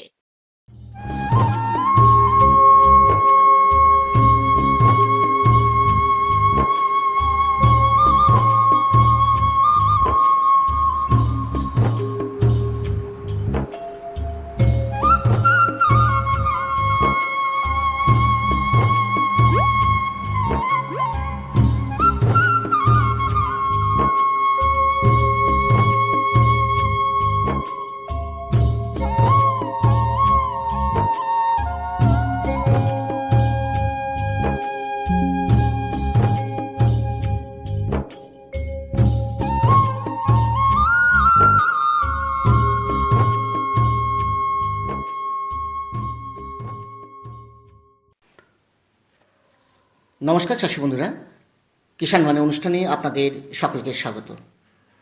এই অনুষ্ঠানটি প্রচারিত হচ্ছে ভারত সরকারের কৃষি এবং কৃষক কল্যাণ মন্ত্রকের সহায়তায়। আজকে আমরা আলোচনা করব প্রাকৃতিক চাষের প্রেক্ষাপট। আমরা জানি চাষি বন্ধুরা চিরাচরিত বা প্রচলিত পদ্ধতিতে চাষবাস করে আসছেন বহুদিন ধরে।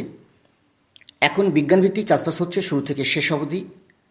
বিভিন্ন নতুন নতুন যন্ত্রপাতি, নতুন নতুন যে পদ্ধতিগুলো বেরিয়েছে সেগুলো তারা ব্যবহার করে চাষবাস করছেন, কিন্তু কিছুটা এখনও অজানা থেকে যাচ্ছে। কিভাবে চাষি বন্ধুদের এই আওতায় আনা যায়, তাদের সচেতনতা আরও বাড়ানো যায়, সেই বিষয় নিয়ে কিন্তু আজকের এই আলোচনা। যে প্রাকৃতিক কৃষি বা চাষ সম্পর্কে আজকে প্রচারের আলোকে এসেছে ঠিকই, কিন্তু প্রাকৃতিক কৃষি সম্পর্কে চাষিদের সঠিক ধারণা এখনও কিন্তু গড়ে ওঠেনি, এটা আমরা বলতেই পারি। তাই ভারত সরকার এই বিষয়ে চাষি বন্ধুদের সচেতনতা করার জন্য অনেক প্রকল্প বা পদক্ষেপ নিয়েছেন, এটা আমরা বলতেই পারি। আর এই বিষয়ে আলোচনার জন্য আমাদের সঙ্গে রয়েছেন কৃষি বিশেষজ্ঞ কালীপদ প্রামাণিক, অধ্যাপক, পল্লী শিক্ষা ভবন, বিশ্বভারতী। সঙ্গে রয়েছি বিপ্লব ঘোষ। নমস্কার কালীপদবাবু। নমস্কার। তো প্রথমে আপনার কাছে জানবো যে প্রাকৃতিক চাষ এলো কিভাবে? এ সম্বন্ধে বলতে গেলে প্রথমেই বলতে হয় সবুজ বিপ্লব, যা ভারতবর্ষ এবং ভারতীয়দের কাছে আশীর্বাদ স্বরূপ ছিল। সবুজ বিপ্লবের আগে আমরা জানি আমাদের খাদ্যের জন্য অন্যান্য দেশের উপর নির্ভরশীল হতে হতো, কিন্তু সবুজ বিপ্লবের পর আমরা খাদ্যের ব্যাপারে আত্মনির্ভরশীল হয়ে উঠি। এই সবুজ বিপ্লবের 4টি স্তম্ভ ছিল। একটি ছিল উন্নত জাতের ফসল চাষ, জলের ব্যবহার, রাসায়নিক সারের ব্যবহার এবং গাছকে রক্ষা করার জন্য কীটনাশকের ব্যবহার। প্রথম দিকে অর্থাৎ সবুজ বিপ্লবের প্রথম দিকে প্রকৃতি বা মাটির উপরে কোনো নেতিবাচক প্রভাব পড়েনি, কিন্তু পরবর্তীকালে আমরা দেখেছি যে মাটির স্বাস্থ্য এবং মানুষের স্বাস্থ্যের উপর এর নেতিবাচক প্রভাব পড়েছে। তো এমতো অবস্থায় আমাদের বিকল্প কী, যা কিনা মাটির স্বাস্থ্যকে আবার পুনরুদ্ধার করবে, কৃষকের স্বাস্থ্যকে পুনরুদ্ধার করবে এবং বৈচিত্র্যকরণ, ফসলের যে বৈচিত্র্যকরণ সেটাকেও রক্ষা করবে। এই অবস্থায় আমরা চিন্তা ভাবনা করছি এর কি কোনো বিকল্প নেই? বিকল্প একটা পেয়েছি আমরা, সেটা হচ্ছে প্রাকৃতিক চাষ বা প্রাকৃতিক কৃষি। এই প্রাকৃতিক চাষ বা প্রাকৃতিক কৃষির মূল বিষয়বস্তুগুলি হলো এরকম যে মাটির স্বাস্থ্য পুনরুদ্ধার করা, ফসলের বৈচিত্র্যকরণ করা, পশুর স্বাস্থ্যকে উন্নতি করা এবং প্রাকৃতিক সম্পদ বা স্থানীয় সম্পদের পুনর্ব্যবহার। এই ব্যবস্থাগুলির উপরেই কিন্তু আমাদের প্রাকৃতিক চাষ বা যে প্রাকৃতিক কৃষি সেটা আমাদের দাঁড়িয়ে আছে। এই প্রেক্ষাপটেই কিন্তু আজকের আমাদের এই প্রাকৃতিক চাষ ব্যাপারটা আমাদের কাছে এসেছে। ঠিক, অত্যন্ত গুরুত্বপূর্ণ বিষয় যে আমরা দেখতে পাই যে ধান কাটার পর মাঠে যে নাড়াগুলো থাকে সেগুলো কিন্তু পুড়ি ফেলছে, মাটির স্বাস্থ্যটাকে একেবারে ধ্বংসের পথে ঠেলে দিচ্ছে। আমরা হারিয়ে যাচ্ছি সেসব দিনের কথা। মাটির স্বাস্থ্য পুনরুদ্ধারের জন্য আজকে প্রাকৃতিক চাষের এই আলোচনা, কিভাবে মাটির স্বাস্থ্য ভালো রাখা যায়, কিভাবে আরও ফলন বাড়ানো যায়, তার জন্যই কিন্তু আজকে এই প্রাকৃতিক চাষ।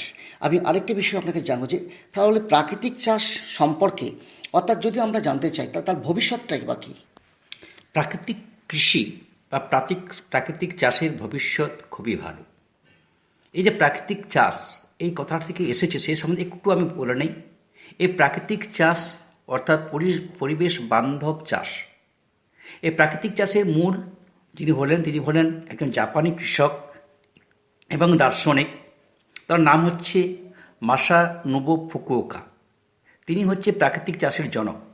তেমনি ভারতবর্ষের প্রাকৃতিক চাষের জনক হলেন সুভাষ পালেকার।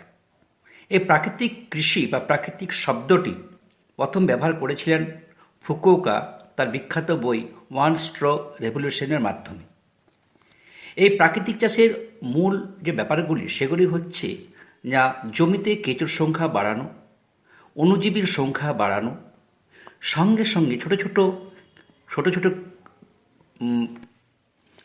ছোট ছোট প্রাণীদের সংখ্যা বাড়ানো, যারা পরিবেশের উপর ইতিবাচক প্রভাব বিস্তার করবে। আপনি যে প্রশ্নটা করেছেন, ভারতবর্ষে আমরা দেখেছি প্রায় 10 লক্ষ হেক্টর জমির উপর বেশি জমিতে প্রাকৃতিক চাষ হচ্ছে। অর্থাৎ দিনকে দিন কিন্তু প্রাকৃতিক চাষের জন্য জমি বাড়ছে বা এলাকা বাড়ছে। ভারতবর্ষে ইতিমধ্যে সবচেয়ে বেশি প্রাকৃতিক চাষ হয় অন্ধ্রপ্রদেশ, তারপরে নাম আসে গুজরাট, তারপরে আসে উত্তরপ্রদেশ, তারপরে আসে কেরালা, তারপরে আসে আসাম। অর্থাৎ প্রাকৃতিক চাষ যে দিনকে দিন বৃদ্ধি পাচ্ছে এবং তার যে গুরুত্ব পাচ্ছে সেটা কিন্তু আমরা প্রাথমিক অবস্থা দেখি খুব কম জমিতে কিন্তু প্রাকৃতিক চাষ হতো। আজ প্রায় আমরা 10 লক্ষ হেক্টরের বেশি জমিতে প্রাকৃতিক চাষ করছি। সুতরাং এর ভবিষ্যৎ যে ভালো সেটা এই উত্তরোত্তর এলাকা বৃদ্ধির সঙ্গেই জড়িত আছে। তো এই যে প্রাকৃতিক চাষি বন্ধুরা যে একেবারে এর সঙ্গে যুক্ত নয়, এটা কিন্তু আমরা বলতে পারি না। হয়তো কিছুটা তো আছেই, কিন্তু এখনও চাষি বন্ধুদের কিভাবে এই প্রাকৃতিক চাষের আওতায় আনা যায়, কিভাবে তারা এই ধারণা থেকে, অর্থাৎ তাদের সম্যক যে ধারণা সেটা যেন সঠিকভাবে তাদের মধ্যে আসে, তার জন্যই কিন্তু আজকে এই বিষয় নিয়ে আলোচনা। তো প্রাকৃতিক চাষ প্রচারের মূল লক্ষ্য উদ্দেশ্যটা কি? প্রাকৃতিক চাষের মূল প্রচারের লক্ষ্যটাই হলো যে প্রাকৃতিক সম্পদকে রক্ষা করা। প্রাকৃতিক সম্পদ মানে আমাদের জমির যে স্বাস্থ্য সেটাকে রক্ষা করা, সেই সঙ্গে প্রাণীর সংরক্ষণ করা, মাটির স্বাস্থ্য এবং উর্বরতাকে রক্ষা করা, মাটির যে জৈবিক যে জীবাণু বা জৈবিক থাকে তাদের সংখ্যাকে বৃদ্ধি করা, ফসল উৎপাদনের মাধ্যমে মাটির বৈচিত্র্যকরণ, ভূমি ও প্রাকৃতিক সম্পদকে রক্ষা করা, মাটির বা প্রাকৃতিক সম্পদের পুনর্ব্যবহার সেটা করতে হবে। কীট পতঙ্গ এবং রোগ যে আছে সেটি প্রাকৃতিকভাবেই আমাদেরকে দমন করতে হবে। তার জন্য আমরা কোনোরূপ রাসায়নিক সার ব্যবহার করব না। আমাদের প্রাকৃতিক সম্পদ বা স্থানীয় সম্পদ, সেই সম্পদ ব্যবহার করেই আমরা আমাদের উৎপাদনশীলতাকে বাড়িয়ে তুলতে সাহায্য করব। এবং কৃষকের আর্থিক উন্নতি, কারণ এই যে সম্পদগুলি, সেই সম্পদগুলি কিন্তু বাইরে থেকে নেওয়া হয় না। অর্থাৎ কৃষকের জমিতে যে সম্পদগুলি তৈরি হয় সেই সম্পদগুলিকে আমরা আবার পুনরায় ব্যবহার করব এবং কৃষকের আর্থিক উন্নতি সাধন করব। সঙ্গে সঙ্গে তাই নয়, যদি আমরা এই সমস্তগুলিকে ব্যবহার করি, তার সঙ্গে যারা জড়িত আছেন তারাও কিন্তু আর্থিকভাবে লাভবান হবেন। অর্থাৎ প্রাকৃতিক চাষ এবং তার যে মূল উদ্দেশ্য হচ্ছে প্রকৃতির সঙ্গে সামঞ্জস্য রেখে আমাদের মাটির স্বাস্থ্য এবং মানুষের স্বার্থকে উন্নত করা, সেই সঙ্গে সঙ্গে কৃষকের আর্থিক দিকটাও উন্নত হবে এই প্রাকৃতিক চাষের মাধ্যমে। তো এই চাষের মূল উপাদানগুলি যদি একটু ভেঙে ভেঙে বলেন। এই চাষের মূল উপাদানগুলি হলো মেন যে 4টি স্তম্ভ, সেগুলি হলো জীবামৃত, বীজামৃত, ওয়াপসা বা সয়েলের আর্দ্রতা এবং হলো আচ্ছাদন বা মালচিং। প্রথমে যদি আমি বলি জীবামৃত, এই জীবামৃত তৈরি করার জন্য যা কিছু পাওয়া যায় তা আমাদের বাড়িতেই আছে। যেমন গোবর, যেমন গোমূত্র, যেমন গুড়, যেমন ডালের ভাঙা অংশ, জল এবং মাটি এক নির্দিষ্ট পরিমাণে আমাদের মিশ্রণ করতে হবে। যেমন গোবর 20 কেজি, গোমূত্র 5 থেকে 10 লিটার, গুড় 20 কেজি, ডালের ভাঙা অংশ 2 কেজি, জল এবং মাটি। এটি কিন্তু সার নয়, এতে প্রচুর পরিমাণে প্রায় আমরা দেখেছি 500 মিলিয়ন অণুজীবী থাকে। তারা কি করে না, মাটির মধ্যে যে সমস্ত গাছের খাদ্য উপাদানগুলি আবদ্ধ অবস্থায় থেকে গেছে সেইগুলিকে গাছের খাদ্য উপযোগী করে তোলে। শুধু তাই নয়, তারা গাছের বৃদ্ধিকে সাহায্য করে, গাছকে রোগ পোকার আক্রমণ থেকে বাঁচিয়ে রাখতে সাহায্য করে। সঙ্গে সঙ্গে তাই নয়, প্রত্যেকটি গাছকে সঠিক এবং সুন্দরভাবে বাড়তে সাহায্য করে। এই বীজামৃত কখন আপনি প্রয়োগ করবেন? সময় হচ্ছে প্রত্যেকটি সেচের সময়। আপনি এই জীবামৃত যদি মাটিতে প্রয়োগ করেন তাহলে মাটির স্বাস্থ্যকে আপনি রক্ষা করতে পারবেন। এরপরে আসছে বীজামৃত। বীজামৃত মানে হচ্ছে যে গাছকে সুস্থ রাখা, অর্থাৎ ফসল লাগানোর আগে আমাদের বীজকে রোগ জীবাণু মুক্ত করতে হবে। এই রোগ জীবাণু মুক্ত করতে গেলে আমাদের কিছু উপাদান লাগবে, কিছুই নয়, যেমন জল 20 লিটার, গোবর 5 কেজি, গোমূত্র 5 কেজি, চুন 500 গ্রাম এবং কিছু মাটি। এই মাটিগুলিকে একটি মিশ্রণ তৈরি করতে হবে। এই মিশ্রণ তৈরি করে নেওয়ার পর আমরা বীজকে ওই মিশ্রণ দ্বারা শোধিত করব। তাহলে কি হবে, যেটা হবে প্রথম কথা, যে গাছটি রোগ এবং পোকা দ্বারা যে আক্রান্ত হয় সে আক্রান্ত হবে না। সঙ্গে সঙ্গে কেঁচোর সংখ্যা বাড়িয়ে তুলবে। আমরা জানি কেঁচো হচ্ছে চাষির বন্ধু। যত মাটিতে কেঁচোর সংখ্যা বৃদ্ধি পাবে, মাটিতে বায়ু চলাচল বেশি হবে। যত বায়ু চলাচল বেশি হবে, গাছের শিকড় বৃদ্ধি হবে এবং গাছের যে গ্রোথ বা বৃদ্ধি সেটাও পরিলক্ষিত হবে। এরপরে আছে 3 নম্বর, ওয়াপসা বা আর্দ্রতা। এই ওয়াপসা এবং আর্দ্রতা কি না, দুটি মাটির কোণার মধ্যে একটু ফাঁকা জায়গা থাকে। সেই ফাঁকা জায়গাটি ভরে থাকে কি না, বাতাস এবং জলীয় বাষ্প। এই ওয়াপসা তখনই কার্যকরী হবে বা মাটি তখনই কার্যকরী হবে যখন 50% জলীয় বাষ্প থাকবে এবং 50% বাতাস থাকবে। ফলে কি হবে না, গাছের শিকড় পর্যাপ্ত পরিমাণে অক্সিজেন পাবে। ফলে গাছের শিকড়ের বৃদ্ধি ভালো হবে। যদি গাছের শিকড়ের বৃদ্ধি ভালো হয় তাহলে গাছ মাটি থেকে খাদ্য উপাদানকে নেবে এবং তার বৃদ্ধি, কারণ মাটিতে প্রচুর পরিমাণে খাদ্য উপাদান, সবই কিন্তু মাটিতেই আছে। সেই মাটি থেকে ভালোভাবে যদি পেতে হয় তাহলে কিন্তু আমাদের 50% বাতাস এবং 50% জলীয় বাষ্প থাকে। এটা আমরা কী করে বাড়াবো? সোজা উপায়, আমরা জমিতে কম পরিমাণে জল দেব। জলসেচ দেব দুপুরে জলসেচ দেব এবং গাছগুলি আমরা সারির থেকে সারিতে লাগাবো। অর্থাৎ প্রথম নালাতে যখন জল দেব প্রথমবার, দ্বিতীয় নালা শুষ্ক থাকবে, তৃতীয় নালাতে জল দেব। অর্থাৎ আমরা বলি অল্টারনেট ফারো ইরিগেশন। এই পদ্ধতি যদি অবলম্বন করি তাহলে মাটিতে কিন্তু আমরা 50% জলীয় বাষ্প এবং 50% বাতাস আবদ্ধকরণ করে রাখতে পারবো এবং গাছের বৃদ্ধিতে সাহায্য করবে। 4 নম্বর, আচ্ছাদন বা মালচিং। এটা কিছুই নয়, মাটির উপরে একটি আচ্ছাদন দিয়ে দেওয়া। আচ্ছাদনের জন্য কি প্রয়োজন? খড় বা খড় জাতীয় কোনো জৈব পদার্থ। যদি আমরা মাটির উপরিভাগ ঢেকে দেই তাহলে আমাদের কি হতে পারে না, আমরা জল সংরক্ষণ করতে পারব। দ্বিতীয়ত, বাইরে থেকে কোনো তাপমাত্রা মাটির মধ্যে প্রবেশ করতে পারবে না, বিশেষ করে গ্রীষ্মকালে। ফলে মাটির তাপমাত্রাকে আমরা বজায় রাখতে পারব। তৃতীয়ত, শীতকালে যখন প্রচুর ঠান্ডা পড়ে কিন্তু এই আচ্ছাদনের ফলে মাটির তাপমাত্রাকে আমরা নিয়ন্ত্রণ করতে পারব। শুধু তাই নয়, আমাদের যে ভূমিক্ষয় হয় অর্থাৎ মাটির যে ক্ষয় হয় সেটাকেও কিন্তু আমরা ভালোভাবে রক্ষা করতে পারবো এই আচ্ছাদনের মাধ্যমে। আমরা যে খড় জাতীয় পদার্থ ইউজ করছি বা ব্যবহার করছি সেই যেন পচন হয়, সেগুলি মাটিতে কিন্তু জৈব সারের পরিমাণকে বৃদ্ধি করতে সাহায্য করে। ফলে মাটির যে গঠন, অর্থাৎ আমরা বলি ফিজিক্যাল গঠন বা জৈবিক বা প্রাকৃতিক গঠন বা জৈবিক গঠন, সেগুলির আমরা পরিবর্তন করতে পারি। শুধু তাই নয়, আমরা মাটিকে আরও উর্বরতা করতে পারি যদি আমরা আচ্ছাদনে ব্যবহার করি। অর্থাৎ মাটির স্বাস্থ্যকে যদি রক্ষা করতে চাই তাহলে আমরা আচ্ছাদন ব্যবহার করতে পারি। এই যে আমি চারটি বললাম, এগুলি সবই কিন্তু প্রাকৃতিক সম্পদ। এগুলোর জন্য কিন্তু কৃষক ভাইদের বিশেষ কোনো পয়সা খরচ করতে হয় না। এছাড়াও কিছু আমরা আছে যেগুলি আমরা বলি অগ্নিস্ত্র। অগ্নিস্ত্র বলে একটি আছে, অর্থাৎ আমরা পোকা মাকড় কীভাবে দমন করতে পারবো। সেই পোকামাকড় দমন করতে গেলে কিছুই নয়, সেখানেও আমাদের কিছু উপকরণ আছে। সেই উপকরণ যদি ব্যবহার করি তাহলে কিন্তু আমরা সহজেই এই পোকামাকড়কে দমন করতে পারবো। তার জন্য কোনো রাসায়নিক বিষ আমাদের প্রয়োগ করতে হবে না। ফলে আমরা পরিবেশকে যেমন রক্ষা করতে পারবো, তেমনি আমরা প্রকৃতিকেও রক্ষা করতে পারবো। আচ্ছা, এই প্রাকৃতিক চাষ সম্পর্কে চাষি বন্ধুদের সচেতনতা বৃদ্ধি করার জন্য কি কি পদক্ষেপ নেওয়া হয়েছে?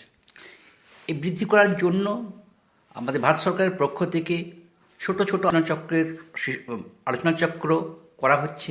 সেখানে চাষিদের আমরা ডেমনস্ট্রেশন করছি কীভাবে প্রাকৃতিক চাষ করা যায়, কীভাবে এই জিনিসগুলো তৈরি করে, অর্থাৎ বীজামৃত, জীবামৃত কীভাবে ব্যবহার করা যায়, তার জন্য ছোটো ছোটো আলোচনা চক্র হচ্ছে। তার সঙ্গে আমরা গভর্নমেন্ট বিভিন্নভাবে সাবসিডি দিচ্ছে, অর্থাৎ এই জিনিসগুলি ক্রয় করার জন্য যে মিনিমাম আপনার পয়সা খরচ করতে হয় সেটাও কিন্তু গভর্নমেন্ট সাবসিডি দিচ্ছে।